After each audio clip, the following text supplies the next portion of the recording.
Hey everybody, and good Tuesday evening. It's weather for Weather Geeks time. Valley's most in-depth weather forecast video. First of all, I want to thank the 330 Sports Show for having me on their podcast this afternoon. You can watch that on their Facebook page. They do a video of the podcast, and you can also listen to the podcast wherever you find your podcasts. It'll probably be online tonight or tomorrow. We talked about my job and the weather and how challenging it is to forecast for our part of the country. And of course, it's a sports podcast, so we did talk about sports and my sports memories. As a Cleveland fan, I have a lot of unpleasant memories, but we still had a fun conversation, and I encourage you to check that out on the 330 Sports Show. All right, the weather over the last 24 hours has been different compared to the previous 2 weeks in that, it's rained. We had rain last night, and here's a look at some 24-hour rain totals from some actual rain gauges across the area. 0.41 Calcutta, 0.65 downtown Youngstown, 0.78 in Newton Falls, and up into extreme northern Trumbull and southern Ashtabula counties, about 3/4 of an inch.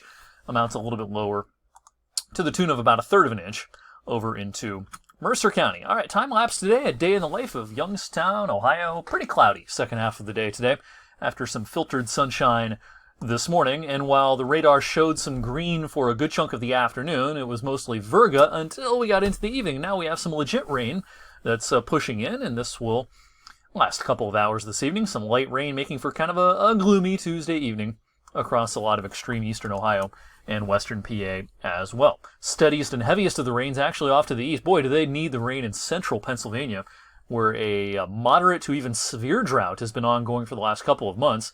So in places like State College and Altoona, Williamsport, and heading up into Rochester and Syracuse in upstate New York, some beneficial rains out in that part of the country. Our steadiest of the rain will be over the next hour or two, and then a couple of scattered showers through maybe 1 in the morning or so, and I think we're dry as Wednesday gets underway. It's the final day of September on Wednesday. Actually, a pretty decent day tomorrow, I think.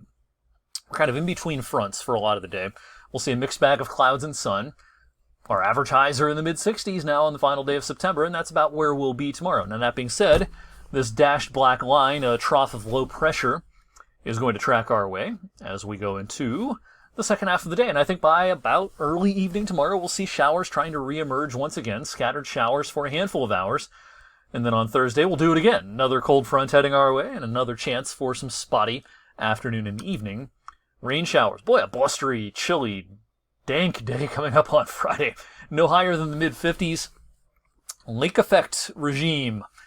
Same idea as in the middle of winter. The air blowing over the Great Lakes is significantly colder than the water temperatures of those lakes, and so you get a lot of uplift, and you get some precipitation forming, and there'll be plentiful amounts of lake effect rain showers downwind of Lake Michigan, Lake Huron, Lake Erie, and even up into Lake Ontario as well. And I think we'll be fair game to see some showers here and there around the Mahoning and Shenango valleys. No severe weather threat with this, but I did want to highlight that at least there's a chance that some of these lake effect rain showers and lake enhanced rain showers may have some thunder with them. This is the risk of thunder tomorrow across the lakeshore of northeast Ohio, northwest PA, and again on Thursday there could be some rumbles of thunder around the Great Lakes with a decent amount of instability. Again, it's kind of the same mechanism as we see in the wintertime with lake effect snow.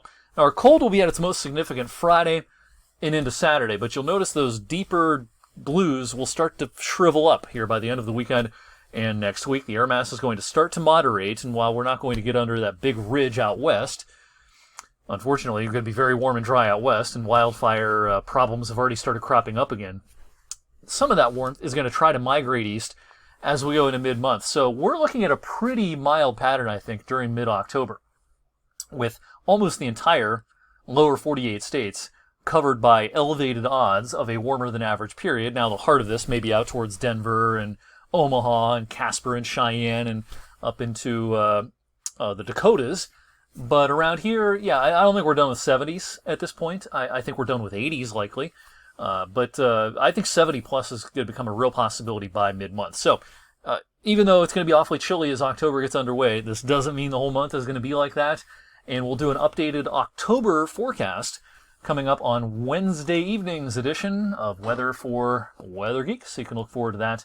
Same time, same place on Wednesday. In the meantime, enjoy the rest of your Tuesday night.